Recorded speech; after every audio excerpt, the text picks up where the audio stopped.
Hello good morning all of you. मैं रामनेश कुमावत और आपके अपने YouTube channel math study time में आपका बहुत बहुत स्वागत है। लास्ट वीडियो में हमने एक्सरसाइज 2 कंप्लीट कर ली है। आज पढ़ेंगे एक्सरसाइज 3 मैट्रिक्स आव्यूह है। हाँ, और प्लीज वीडियो को लाइक और शेयर जरूर कीजिए और आप हमारे चैनल पर नए हैं तो चैनल को सब्सक्राइब कर लीजिए, साथ में बेल आइकन भी दबा लीजिए ताकि नेक्स्ट वीडियो का नोटिफिकेशन आपको मिल सके। Let's start the study. आज का टॉपिक है मैट्रिक्स आव्यूह है। एक्सरसाइज 3 का ही नेम है आव्यूह है।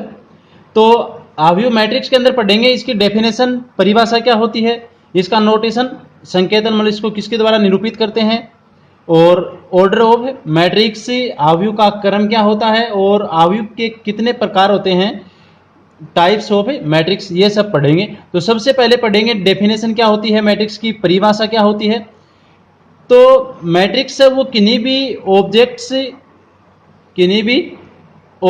और किन्हीं भी नंबर से, किन्हीं भी वस्तुओं और संख्याओं को एक आयताकार, एक रेक्टेंगुलर रूप में व्यवस्थित करने का एक मेथड है, एक व्यवस्था का नाम है मैट्रिक्स। और इसको हमेशा एक ब्रैकेट के अंदर ही लिखा जाता है। तो मैट्रिक्स क्या है? मैट्रिक्स एक व्यवस्थित क्रम है, या फिर बोल दें ऑर्डर्ड क्या है? अरेंज है। एक व्यवस्थित क्रम है, एक ऑर्डर्ड अरेंज है। किसका? किसी भी नंबर्स का, किसी भी संख्याओं का और किन्हीं भी वस्तुओं को व्यवस्थित करने का एक तरीका होता है, और जिसके अंदर इसको रेक्टेंगुलर रूप दिया जाता है, आयताकार रूप दिया जाता है इसको, ठीक है। और मैट्रिक्स है उसको बंद ब्रैकेट के अंदर लिखा जाता है। या तो ये ब्रैकेट काम में लेते हैं मैट्रिक्स को डिनोट करने के लिए ऐसे, या फिर दो, जैसे अपन मॉड्यूलस मापांक का निशान लगाते हैं वैसे वाला ब्रैकेट काम में लेते हैं मैट्रिक्स को दिखाने के लिए। या फिर जो सबसे ज्यादा प्रचलित रूप है, जैसे अपन क्लोज इंटरवल लगाते हैं उसकी तरह ये ब्रैकेट काम में लिया जाता है। तो जनरली आपके जो यहाँ पे अपनी बुक में जो तरीका दे रखा है उसको व्यवस्थित करने का, उसके अंदर ये क्लोज ब्रैकेट जो बंद अंतराल है ये काम में लिया जाता है मैट्रिक्स को लिखने के लिए, ठीक है। तो मैट्रिक्स क्या है? मैट्रिक्स किसी भी अपने पास कोई भी वस्तु है या कोई भी नंबर है, मतलब उनको एक व्यवस्थित करने का एक तरीका है, एक अरेंजमेंट, एक मैनेजमेंट ही है मैट्रिक्स, जिसके अंदर क्या होता है, इनको आयताकार रूप दिया जाता है, रेक्टेंगुलर फॉर्म दिया जाता है इसको। और इसके अंदर जितने भी नंबर्स और जो ऑब्जेक्ट्स हैं उनको रो और कॉलम के अंदर लिखा जाता है। कैसे? जैसे मैं बताऊं एग्जांपल के लिए, जैसे अपने पास कोई नंबर्स हैं 1 4 3 2 7 9 कर दिया हमने, तो यहां से क्या हो गया, और इसको बंद ब्रेक कर दूं ब्रैकेट के अंदर, तो इसको अपन क्या बोलेंगे, ये एक मैट्रिक्स हो गई। एक नंबरों को देखो व्यवस्थित करने का एक तरीका हो गया। जो इस साइड से राइट से जब लेफ्ट चलेंगे अपन, तो ये तो क्या है, रो होती हैं, इनको तो क्या बोलते हैं, रो, पंक्ति मैट्रिक्स के अंदर। और जब अपन यह बोलते हैं ऊपर से नीचे या नीचे से ऊपर की तरफ चलेंगे, इनको अपन क्या बोलते हैं मैट्रिक्स के अंदर, स्तंभ बोलते हैं, या फिर बोल दें कॉलम बोलते हैं इनको, ठीक है। तो मैट्रिक्स के अंदर जो नंबर्स हैं या फिर बोल दें जो वस्तु हैं, ऑब्जेक्ट्स हैं, उनको रो और कॉलम के अंदर लिखा जाता है, पंक्ति और स्तंभ के अंदर लिखा जाता है। और उसके बाद में बात आती है मैट्रिक्स का नोटेशन क्या होता है। नोटेशन मतलब संकेतन, इसको किसके द्वारा लिखा जाता है। तो मैट्रिक्स को हमेशा कैपिटल लेटर, जो अल्फाबेट है अपने पास, उसके कैपिटल लेटर के इक्वल ही डिनोट किया जाता है। किसी भी मैट्रिक्स को कैपिटल लेटर, जैसे मान लो ए से डिनोट कर दें, बी से डिनोट कर दें, एक्स वाई जेड किसी से डिनोट कर दो, लेकिन हमेशा क्या होगा, कैपिटल लेटर के इक्वल ही लिखा जाएगा। और दूसरी ध्यान देने लायक बात यह है कि मैट्रिक्स के अंदर जो बंद ब्रैकेट के अंदर लिखेंगे, इसके अंदर कभी भी कैपिटल लेटर नहीं लिखा जाएगा। मैट्रिक्स के अंदर जैसे अपने पास कोई भी मैट्रिक्स हो गई, इसके अंदर अगर किन्हीं भी अल्फाबेट को लिखें, जैसे ए लिख दिया, बी सी डी ई, लेकिन यहां पे मान लो मैं जी कर दूं, कैपिटल जी लिख दूं, तो अगर यहां पे कैपिटल जी लिख दिया तो ये मेथड क्या है, रॉन्ग मेथड है, ये रॉन्ग मेथड है। तो मैट्रिक्स के अंदर जो भी एलिमेंट लिखे जाएंगे जो भी अवयव लिखे जाएंगे उनमें हमेशा कैपिटल लेटर कभी भी नहीं होगा, इस चीज का आपको ध्यान रखना है। अंदर जितने भी लेटर आएंगे तो नंबर होंगे, नंबर नेगेटिव पॉजिटिव फ्रैक्शन भिन्न में कैसे भी हो सकते हैं, और अल्फाबेट हो सकते हैं, लेकिन अल्फाबेट अंदर कौन से आएंगे, सारे के सारे स्मॉल लेटर आएंगे, न कि कैपिटल। कैपिटल नहीं आएगा, इसकी जगह स्मॉल जी हो सकता है, ठीक है, कैपिटल जी नहीं होगा। तो मैट्रिक्स को डिनोट किससे करते हैं, कैपिटल लेटर से डिनोट करते हैं, ABCD XYZ किसी से भी डिनोट कर दो, मैट्रिक्स के अंदर कैपिटल लेटर नहीं लिखा जाएगा, ठीक है, स्मॉल लेटर आएंगे, जितने भी आएंगे। नंबर नेगेटिव पॉजिटिव कैसे भी हो सकते हैं, जीरो भी शामिल हो सकता है, क्लियर। उसके बाद में जैसे मैट्रिक्स को कैसे लिखेंगे, मैं एग्जांपल से कोई बताऊं। जैसे अपने कोई मैट्रिक्स लिखनी है तो मैट्रिक्स को लिख देंगे A इक्वल और AEMN। ये क्या होगी, कोई एक मैट्रिक्स होगी जिसके अंदर देखो क्या है, ये इधर वाले तो क्या है, ये तो है अपने पास कॉलम, सॉरी रो, जिसको बोलेंगे पंक्ति, और जो नीचे से ऊपर की तरफ जाएंगे अपन, ये क्या है अपने पास है, कॉलम है, जिसको अपन स्तंभ बोलेंगे, ठीक है। तो अब यहां से अपन किसी भी मैट्रिक्स में कितनी रो है, कितनी पंक्ति है और कितने कॉलम मतलब कितने स्तंभ है वो अपन काउंट कर सकते हैं। तो देखो इधर से इसमें रो कितनी है, फर्स्ट रो, और ये हो जाएगी सेकंड रो। रो तो कितनी हो गई, 2 हो गई। और कॉलम की बात करें तो कॉलम कितने हो जाएंगे, ये हो जाएगा, इधर से काउंट करेंगे फर्स्ट कॉलम और ये हो जाएगा सेकंड कॉलम, मतलब स्तंभ भी कितने हो जाएंगे, कॉलम भी कितने हो जाएंगे, 2 हो जाएंगे। तो ऐसे अपन किसी भी मैट्रिक्स के कॉलम और रो भी देखेंगे कितने कितने हैं उसके अंदर, तो आगे काम आएगा कहां पे, अपने पास थर्ड पॉइंट होगा ऑर्डर ऑफ मैट्रिक्स। किसी भी मैट्रिक्स का ऑर्डर, क्रम, मैट्रिक्स का क्रम क्या होगा, मैट्रिक्स का ऑर्डर या बात करें क्रम की, तो मैट्रिक्स का क्रम क्या होगा, या फिर बोल दें ऑर्डर।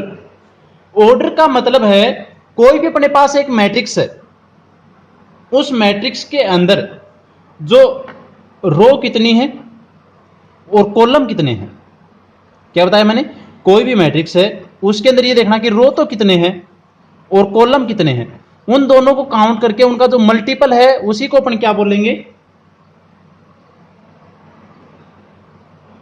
ऑर्डर ऑफ मैट्रिक्स या आव्यूह का क्रम बोलेंगे। कैसे, जैसे मैं बात करूं,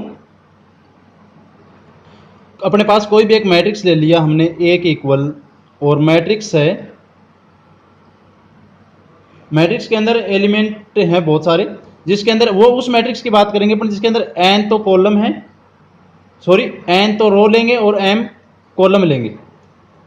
तो कैसे लिखेंगे देखो, जैसे फर्स्ट एलिमेंट को अपने A11 से डिनोट कर दिया, सेकंड को A12 से, A13 और डॉट डॉट करके A1n तक जाएंगे, और इधर लिखेंगे फिर A21 A22 और इधर कहाँ तक जाएंगे A2n तक, और लास्ट में ऐसे कितने एलिमेंट मिलेंगे अपने पास है AM1 AM2 और डॉट डॉट AMN, ये होगा।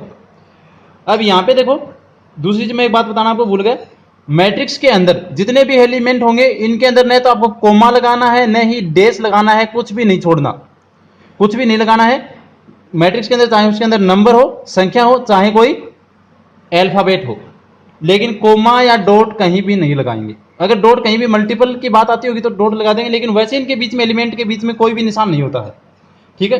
तो अपन बात करेंगे मैट्रिक्स का क्रम, ऑर्डर क्या होता है। तो एक मैट्रिक्स लिख रहा हूं मैं जिसके अंदर m तो रो लेंगे अपन और n क्या लेंगे, कॉलम लेंगे।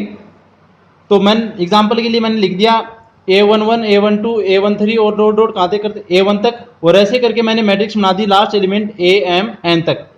इसमें देखो ये A11 का मतलब है जो ये एलिमेंट है ये first matrix, sorry first row और फर्स्ट कॉलम का एलिमेंट है।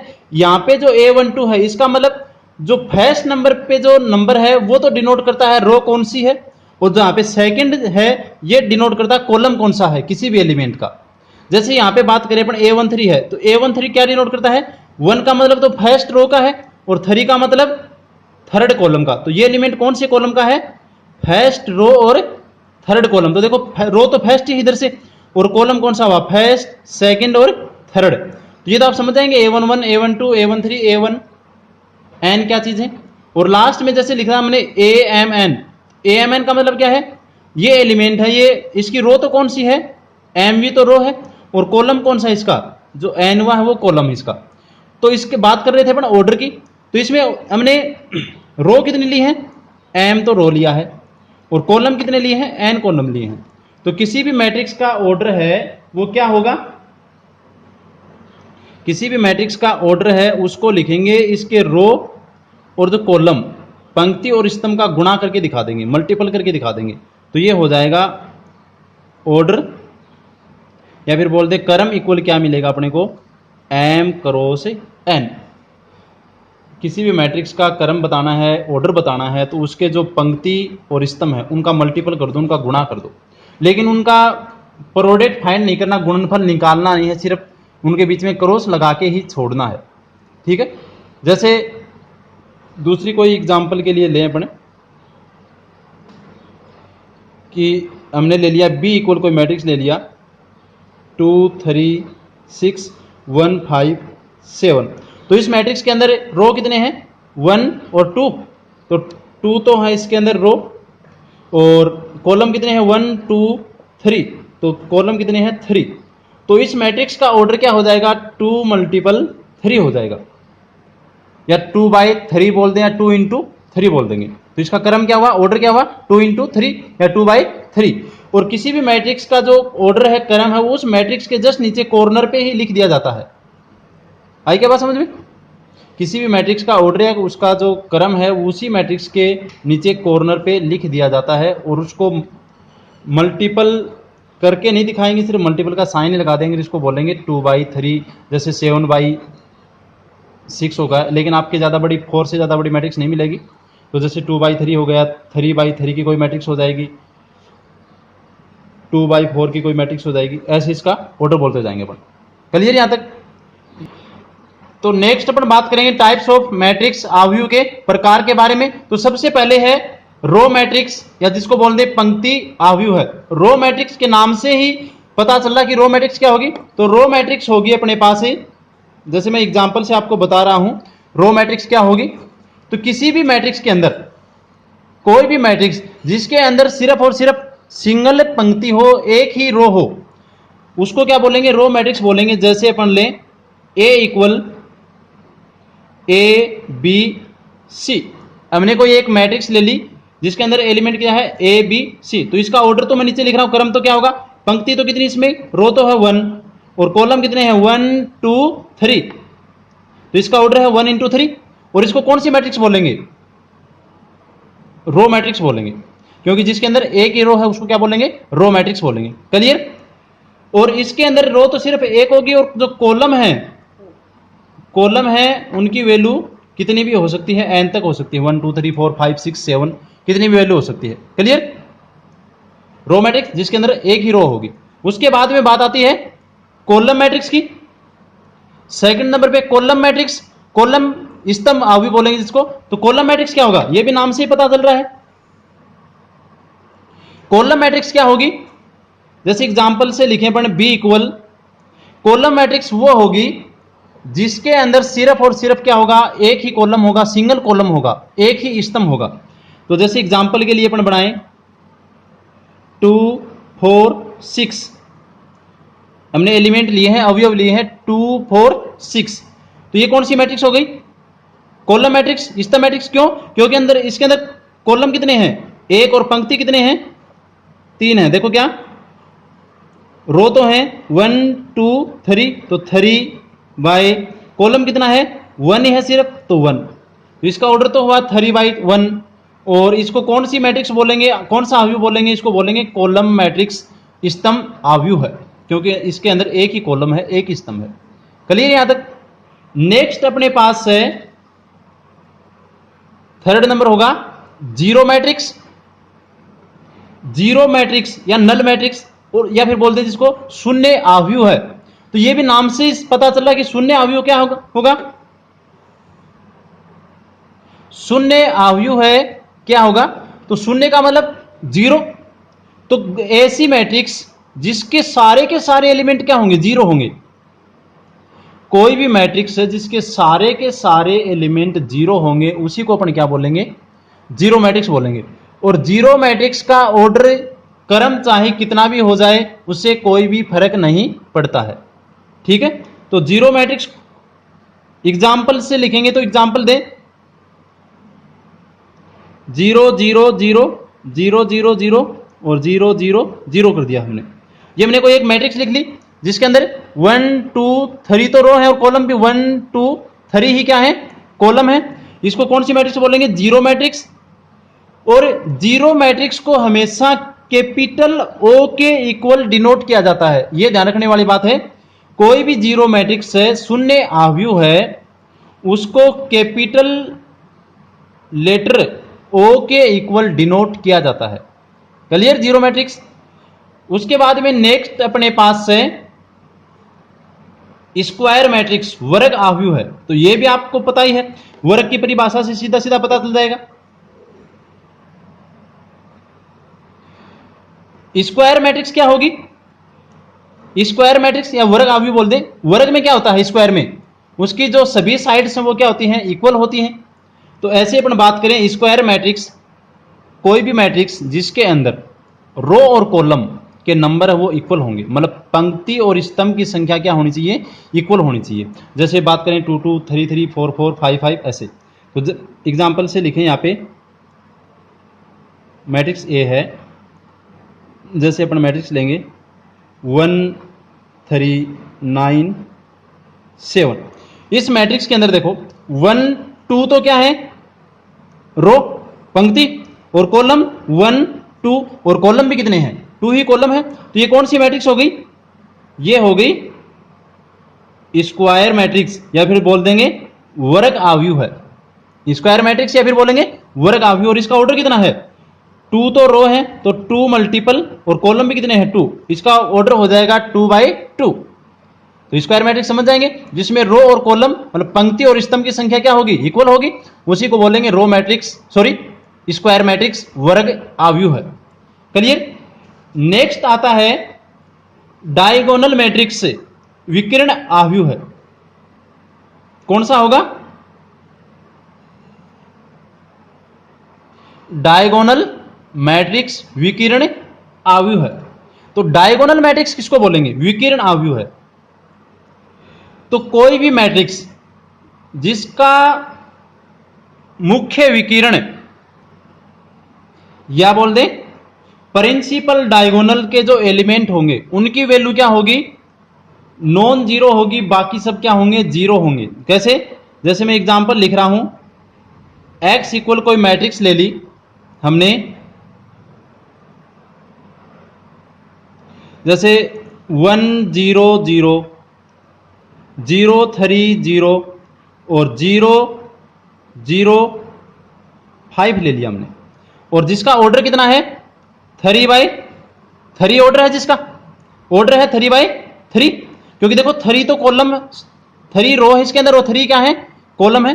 3 ही पंक्ति और 3 ही क्या है, स्तंभ है, जिसको हमने x के इक्वल डिनोट कर दिया। इस मैट्रिक्स में देखो आपको क्या प्रॉपर्टी दिखाई दे, जो डायगोनल एलिमेंट हैं, डायगोनल के जो एलिमेंट है मुख्य विकिरण है, जिसको प्रिंसिपल डायगोनल बोल दें, वो तो क्या है, नॉन जीरो है। इधर से देखो, इधर 1 था, ये तो क्या है, नॉन जीरो, मतलब इनकी वैल्यू जीरो नहीं और बाकी सब क्या है, जीरो है। तो ऐसे मैट्रिक्स को अपन क्या बोलेंगे, ऐसे मैट्रिक्स को बोलेंगे डायगोनल मैट्रिक्स या विकिरण आव्यूह है। तो कोई भी मैट्रिक्स जिसके प्रिंसिपल डायगोनल या बोलते मुख्य विकिरण के एलिमेंट हैं, अवयव हैं, वो जीरो नहीं होंगे, बाकी सब क्या होंगे, जीरो होंगे। क्लियर। और इस मैट्रिक्स का हमेशा आपको ध्यान रखना है, जो डायगोनल मैट्रिक्स होती है, जो डायगोनल मैट्रिक्स होती है वो हमेशा स्क्वायर मैट्रिक्स ही होगी, वर्ग आव्यूह ही होगी। ये डायगोनल मैट्रिक्स है, जो विकिरण आव्यूह है वो हमेशा क्या होगी, स्क्वायर होगी, वर्ग के रूप की होगी, मतलब जिसके अंदर रो और कॉलम, पंक्ति और स्तंभ की संख्या क्या मिलेगी, इक्वल मिलेगी। क्लियर। नेक्स्ट अपने पास आता है स्केलर मैट्रिक्स। नेक्स्ट अपन बात करेंगे स्केलर मैट्रिक्स के लिए, या अदिश आव्यूह बोलेंगे जिसको, स्केलर मैट्रिक्स या अदिश आव्यूह है। तो कोई भी एक डायगोनल मैट्रिक्स लेंगे, विकिरण आव्यूह लेंगे, जिसके डायगोनल के एलिमेंट है ना ये नॉन जीरो तो होंगे, मतलब शून्य तो नहीं होंगे, लेकिन साथ साथ इनकी सभी की वैल्यू क्या होगी, इक्वल होगी। कैसे, जैसे एग्जांपल के लिए ले अपन, जैसे मान लो हमने एक इक्वल कोई मैट्रिक्स ले लिया, ठीक है, जैसे हमने ले लिया 2 0 1, सॉरी यहां पे 0 ही आएगा, 2 0 1 0 2 0 और 0 0 2, जिसका ऑर्डर है 3/3। क्या लिया हमने, कोई एक मैट्रिक्स ले ली। इस मैट्रिक्स के अंदर आपको क्या देखना है, जो डायगोनल है, विकिरण है, उसके एलिमेंट क्या है, इक्वल है सभी के सभी। तो जिस भी डायगोनल मैट्रिक्स के विकिरण आव्यूह के सारे के सारे एलिमेंट इक्वल हों, सिर्फ डायगोनल की बात है, बाकी सब तो क्या होंगे, जीरो ही होंगे विकिरण को छोड़ के। तो जिनके एलिमेंट्स इक्वल हैं, सेम है, उसको क्या बोलेंगे, स्केलर मैट्रिक्स अदिश आव्यूह बोलेंगे अपन। क्लियर। और अपने पास नेक्स्ट है यूनिट और आइडेंटिटी मैट्रिक्स, या जिसको बोलेंगे इकाई आव्यूह है। यूनिट बोल दें, आइडेंटिटी, या फिर इकाई मैट्रिक्स। इकाई मैट्रिक्स क्या होगी उसके बारे में बताएंगे। तो यूनिट मैट्रिक्स या इकाई मैट्रिक्स से क्या होगी, उसके लिए देखो, यूनिट मैट्रिक्स कोई भी एक स्केलर मैट्रिक्स ही होती है, अदिश में आव्यूह ही होता है, जिसके जो प्रिंसिपल डायगोनल मुख्य विकिरण के जो एलिमेंट है, यहां पे जैसे 2 2 दिए थे, इन सब की वैल्यू क्या मिलेगी, 1 1 1 मिलेगी। कैसे, जैसे अपने पास कोई एक मैट्रिक्स लेंगे अपन, 1 0 0 0 1 0 0 0 1, ये हमने कोई एक मैट्रिक्स ले ली जिसका ऑर्डर तो कितना है, 3/3 है। और इस मैट्रिक्स के जो मुख्य विकिरण है या फिर प्रिंसिपल जो डायगोनल है, उसके एलिमेंट क्या है, इक्वल तो है ही, और साथ में क्या है, 1 1 1 है, सारे के सारे 1 1 1, और बाकी सब तो क्या है, 0। तो जो मुख्य विकिरण है, जो प्रिंसिपल डायगोनल है, उसके सारे के सारे एलिमेंट अवयव अगर 1 1 1 है, इकाई है, तो उसी को अपन क्या बोलेंगे, यूनिट मैट्रिक्स या इकाई मैट्रिक्स बोलेंगे, इकाई आव्यूह बोलेंगे। और दूसरी बात, जो इकाई मैट्रिक्स है, यूनिट आव्यूह है, इसको हमेशा कैपिटल आई के इक्वल डिनोट किया जाता है। यूनिट मैट्रिक्स को, इकाई मैट्रिक्स को हमेशा कैपिटल आई के इक्वल ही डिनोट किया जाता है, इस चीज का भी आपको ध्यान रखना है, ठीक है। अब देखो यहां पे ध्यान रखने वाली बात यह है, आपको मैं बता रहा हूं, एक तो जो square matrix, diagonal matrix, scalar matrix और यूनिट मैट्रिक्स, जिसको बोलेंगे हिंदी में वर्ग आव्यूह है, विकिरण आव्यूह है, अदिश आव्यूह है और इकाई आव्यूह है। इन सब का ऑर्डर हमेशा क्या मिलेगा, इसके अंदर रो और कॉलम की संख्या हमेशा इक्वल मिलेगी। इनका ऑर्डर ऐसे मिलेगा, जैसे या तो 2/2 का मिलेगा, 3/3 का मिलेगा, 4/4 का मिलेगा। मतलब किस फॉर्म में मिलेंगी, सारी की सारी स्क्वायर फॉर्म में, वर्ग के रूप में मिलेंगी सारी की सारी मैट्रिक्स, ठीक है। और इससे ऊपर वाली जो मैट्रिक्स थी, जीरो मैट्रिक्स था और कॉलम मैट्रिक्स था और रो मैट्रिक्स था, इनका ऑर्डर कैसा भी हो सकता है, लेकिन इनका ऑर्डर आयताकार ही मिलेगा लगभग। जीरो, स्क्वायर और रेक्टेंगुलर, वर्ग और आयताकार दोनों रूप में हो सकता है। और रो मैट्रिक्स और कॉलम मैट्रिक्स हैं, ये हमेशा कौन से रूप में होंगी, ये हमेशा होंगी रेक्टेंगुलर फॉर्म में, आयताकार रूप के अंदर मिलेंगी। क्लियर। नेक्स्ट होगा अपने पास है मैट्रिक्स का टाइप ही है, 8वां और लास्ट टाइप है मैट्रिक्स का, ट्राइंगुलर मैट्रिक्स, त्रिभुजाकार आव्यूह है। तो ट्राइंगुलर जो मैट्रिक्स है उसके दो टाइप हैं, दो प्रकार हैं।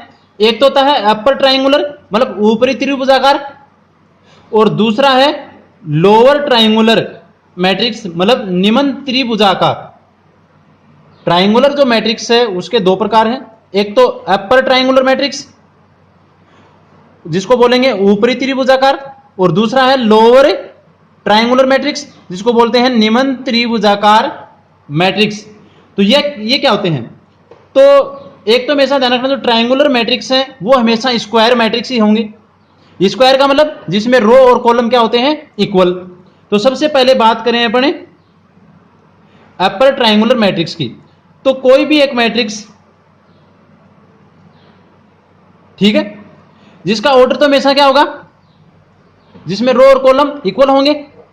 इस मैट्रिक्स के अंदर जो डायगोनल है, जो मुख्य विकिरण होगा, प्रिंसिपल डायगोनल होगा, इसके एलिमेंट से ऊपर के सारे एलिमेंट अगर नॉन जीरो हैं, कोई भी मैट्रिक्स जिसके प्रिंसिपल डायगोनल मुख्य विकिरण से ऊपर के सारे एलिमेंट, या फिर मैं ऐसा नहीं बोल के बोल दूं कि मुख्य विकिरण से नीचे के एलिमेंट अगर जीरो हैं, शून्य है, प्रिंसिपल डायगोनल या मुख्य विकिरण के नीचे के एलिमेंट जीरो है या शून्य है, तो उसको बोलते हैं अपर ट्रायंगुलर मैट्रिक्स। जैसे एग्जांपल के लिए अपन बात करें तो सबसे पहले बात करेंगे अपन 2x2 की कोई एक मैट्रिक्स लेंगे। 2x2 के लिए ये हो गई 2 9 4 0। तो इस मैट्रिक्स के अंदर मुख्य विकिरण या प्रिंसिपल डायगोनल में एलिमेंट कौन से? 2 4। और इनसे नीचे का एलिमेंट कौन सा है? जो सेकंड रो का है, सॉरी सेकंड रो का ही है, और फर्स्ट कॉलम का है वो क्या है? 0 है। तो ये तो था प्रिंसिपल डायगोनल मुख्य विकिरण, और इससे नीचे का एलिमेंट क्या है? 0 है। तो इसको कौन सी मैट्रिक्स बोलेंगे? अपर ट्रायंगुलर मैट्रिक्स बोलेंगे, ठीक है। या फिर दूसरा एग्जांपल मैं लूं, जैसे 3x3 के लिए ले लो। 3x3 सबसे पहले मैं डायगोनल बना रहा हूं 2 4 6। अब डायगोनल तो ये हो गया। अब डायगोनल से नीचे के एलिमेंट क्या होंगे? 0। तो यहां पे 0 कर देंगे, 0 0, और ऊपर के कुछ भी एलिमेंट कर दो, -1 2 -3। तो ये मैट्रिक्स बन गई, 3x3 की मैट्रिक्स हो गई, जिसके डायगोनल 2 4 6 वाले से नीचे के एलिमेंट क्या है? तीनों एलिमेंट 0 है। तो ये मैट्रिक्स भी कौन सी है? अपर ट्रायंगुलर मैट्रिक्स है। क्लियर? और दूसरा अपन लेंगे लोअर ट्रायंगुलर मैट्रिक्स। कौन सा मैट्रिक्स लेंगे? लोअर ट्रायंगुलर, जिसको बोलेंगे निम्न त्रिभुजाकार आव्यूह है। तो वो क्या होगा? मैट्रिक्स के अंदर कोई भी मैट्रिक्स लेंगे, उसके जो डायगोनल के एलिमेंट होंगे, कुछ भी विकिरण के जो अवयव होंगे, उससे ऊपर के, इससे ऊपर के एलिमेंट वो क्या होने चाहिए? 0 होने चाहिए, शून्य होने चाहिए। मुख्य विकिरण से प्रिंसिपल डायगोनल से ऊपर के एलिमेंट अगर 0 है, शून्य है, तो उसको कौन सा मैट्रिक्स बोलेंगे? लोअर ट्रायंगुलर मैट्रिक्स, निम्न त्रिभुजाकार आव्यूह बोलेंगे उसको। तो एग्जांपल लें इसका, जैसे मान लो हमने b के इक्वल लिख दिया। पहले तो 2x2 के लिए ले, 2x2 ऑर्डर के लिए, ठीक है। पहले डायगोनल बना दे, विकिरण बना दे, 1 3 कर दिया। अब लोअर मैट्रिक्स बनाना है, निम्न त्रिभुजाकार आव्यूह बनाना है, तो क्या करेंगे? नीचे वाला एलिमेंट तो कुछ ना कुछ होगा, लेकिन ऊपर वाला एलिमेंट क्या होगा? 0, और नीचे का क्या होगा? Non zero. जैसे हमने 4 कर दिया, तो ये कौन सी मैट्रिक्स हो गई? लोअर ट्रायंगुलर, निम्न त्रिभुजाकार। दूसरा एग्जांपल और लें, जैसे हमने सी के इक्वल एग्जांपल ले लिया, 3x3 का ले लें। अब की बार 3x3 के लिए एग्जांपल है। पहले डायगोनल बना दें, 2 4 6 ले लिया एलिमेंट हमने। अब डायगोनल से ऊपर के एलिमेंट क्या दिखाने हैं? 0। तो यहां पे 0, ये भी 0, और ये भी क्या हो जाएगा? 0, और नीचे एलिमेंट कुछ भी लिख दो, जैसे 7 2 9 कर दिया। तो ये भी एक मैट्रिक्स हो गई। कौन सी मैट्रिक्स है? लोअर ट्रायंगुलर मैट्रिक्स, निम्न त्रिभुजाकार आव्यूह है। क्लियर यहां तक? तो आज के वीडियो में इतना ही काफी, सिर्फ जनरल इंफॉर्मेशन, सामान्य जानकारी तक ही, और इस के बारे में आगे पढ़ाएंगे नेक्स्ट वीडियो में। तो ओके, बाय, टाटा।